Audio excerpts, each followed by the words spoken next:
Ehihie ọma nụ ụmụ aja ala Igbo, ori ọma nụ, ekene m nwoke kene m nwaanyị.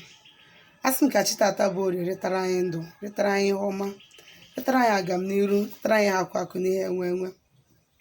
Anyị gbuo ka anyị gbute, anyị sụọ ka anyị sụta, anyị yọta.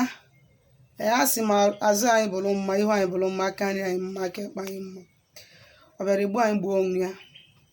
Asị m na anyị ga-apụta ife, anyị ga-ede ude. Asị m ka chi anyị na ezumezu anyị na mmụọ niile na-azụ ahịa orie tata zụtara anyị ihe oriri tupu nke ya eri anyị, zụtara anyị udo na ọṅụ. Tata orie na afọ na nkwọ na eke na afọ na anọ n'ụbọchị na anọ ise. Abụkwa m onye nke gị, nwada agbara ọma ụzọ mmiri. Abụkwa m onye mgbasa ozi ọma ọdịnala Igbo, bụrụkwa dibịa Igbo. Anyị na-agba afa miri emi, na-alụ ọrụ mmụọ dị iche iche, na-enyere ụmụ Igbo aka ịmara eziokwu gbasara ọdịnala, maka na ọdịnala bụ ụzọ ndụ n'ụzọ eziokwu. Na-etufu nnukwu oge, isiokwu nji maka ya wee bịa tata orie bụ maka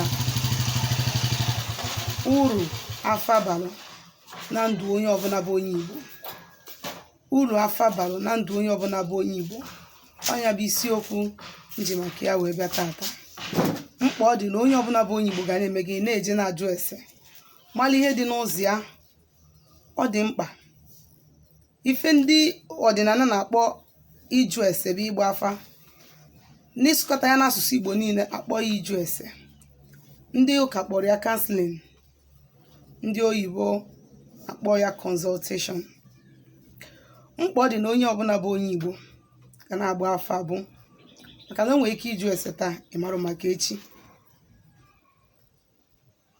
Even na eziri gị aja si gị jee chụọ aja, ịchụsie ya bụ aja, you are supposed to go back to afa wee jụọ afa, maka na o nwere ọtụtụ ihe dị n'ụzọ mmadụ. O nwere ike mmadụ anọrọ ụtafọ years, onye ahụ achụnụba aja, ọgbanụba afa mara ihe dị n'ụzọ ya. I wee gbazie afa nke pụtara n'ime ya, ị mara na o nwere nke dị deeper than that one, that you needed to go back to afa jụkwa ese kedu ụdị aka dịkwa.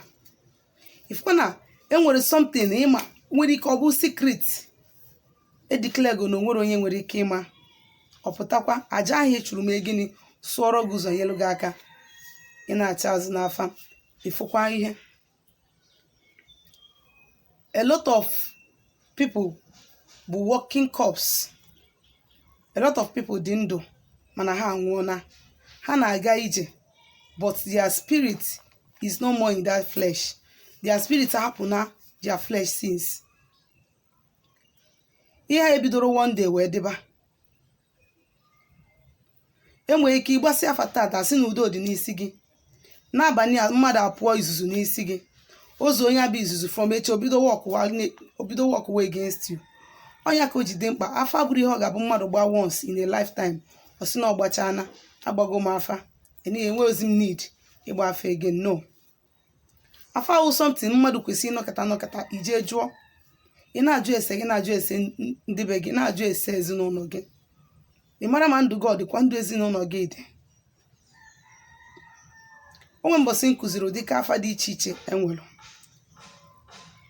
Akụziri m maka afa ndụ, afa ngwuru, afa arụsị, afa mmiri, afa iyi ụwa na afa agụ, which is afa onye ụwa. Tata wee na-agwakwa gị sị gị nwa bụ onye Igbo, o nwere ike ịnọrọ n'ụlọ, ọ bụ na ị na abroad, ma ọ bụ na ị nọ na Lagos, ma ị nọ n'ebe ị ma na ọ dịrọ gị nso ịga na be onye ị chọrọ ka ọ gbalụ gị afa. You have every right. Isi onye ahụ na-elu gị ndụ gị. You have every right to drop your questions. Ihe a na-agbagoju gị anya in your life for that person onye ahụ ajụ ọrụ gị ese. You have every right onye ahụ gbasi alụ gị afa, onwe ihe o kwuru ị na-aghọtara. You have every right ime gị n'ịjụ onye ahụ ajụjụ. Nke bụ eziokwu bụ na ọ bụrụ onye ọbụla ma a direct question to afa. Ọ bụrụ onye ọbụla ma a direct question to afa, and ihe ọbụla ị jụrụ afa ka ọ ya asa gị. O nwere afọ ndị na-agba afa ugiri na ndị na-agba ayọrọ. Ma ihe a na-ekwu maka ya o nwere ike ịjụ afa ofu ihe afa akọwalụ gị 10 thing kọbalụ gị na-stress dị okwu. O nwere afa bụ afa yes or no, afa yes or no, especially ọ bụ na onye ahụ na-use afa yes or no.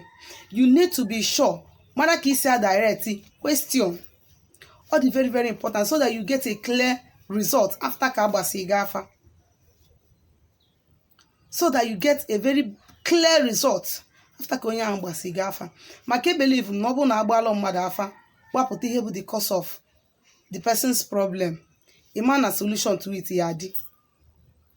Mana in a situation whereby ya na-agbalụ gị afa na-agbalụ gị o nwere imecha ihe na-ebe aka n'ebe enwetebe the real thing bụ your problem. O nwere ihe believe in ifuru onye ọbụla bụ onye Igbo nwere onye nọrọ ụwa either mmadụ ma mmụọ.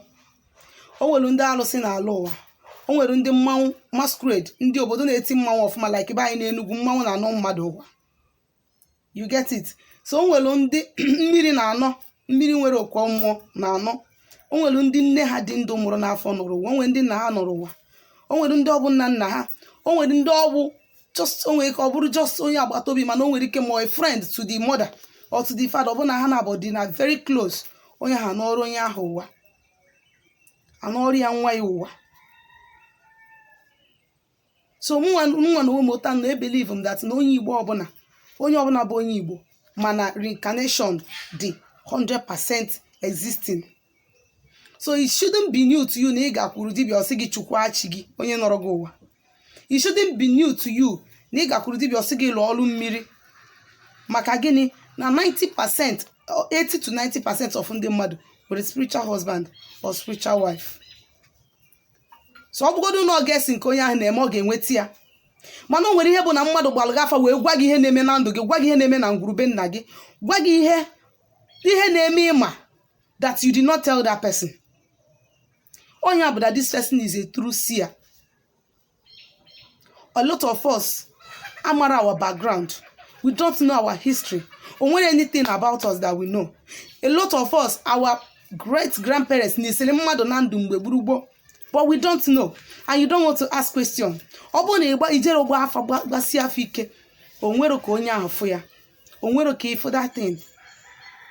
Maka na obi ndị ahụ eniri ga na-adị ọkụ ebe family ahụ dị. Obi ndị ahụ emegburu ga na-adị ọkụ ebe family ahụ dị. Ihe ga na-emegbu ikpuchiri gị ihe niile. Ị gakwuru esi ya that is not spiritually strong, o megini okpuchie ihe niile.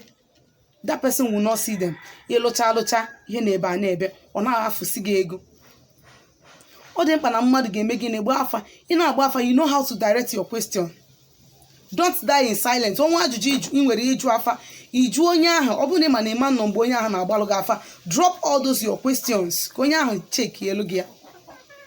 Don't die in assumption.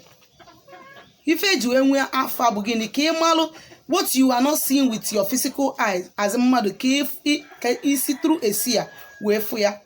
Informations you don't know, what is going on spiritually about you that you don't know, so that through a seer you will see it. As in, before anything can take place physically, it has been existing in the spiritual realm. Ekwuru m ya sị na a lot of people na-aga ije mana ha adịrọ ndụ. Ọ bụrụ na ị gbara afa wee gbasịa afọ ike, ihe amadụ na ọnwụ dị n'ụzọ gị, ihe ama ihe butere ya. A lot of people na-agagharị ọnwụ dị n'isi ha. Ọ bụrụ na nne ha ma nna ha je na-arụsị je kwata ha na nkwa ijeje redeem a pledge ha mekiri today, it abụrụ problem. Afọ dị mkpa na ndụ onye ọbụla bụ onye Igbo. Inwe bụ onye Igbo gba afọ gbasiwa afọ ike. Don't just sit down say agbago m afa last month, agbago m afa last year, so what? Ka ị gbara afa last month, gba afa last year, ị gbago this year, ka ị gbago this month. Ị mara na ọ bụrụ ihe mere na ndụ gị last month na-eme this month. You don't know. Aka m bụkwa onye nke gị Nwada Agbara Ọma Ụzọ Mmiri. Chitakwa na aka bụ m onye mgbasa ozi ọma ọdịnala Igbo, bụrụkwa dibịa Igbo. Anyị na-agba afa na-agbasa afọ ike na-alụ ọrụ mmụọ dị iche iche na-enyere ụmụ Igbo aka ịmara eziokwu gbasara ọdịnala, maka na ọdịnala bụ ụzọ ndụ n'ụzọ eziokwu.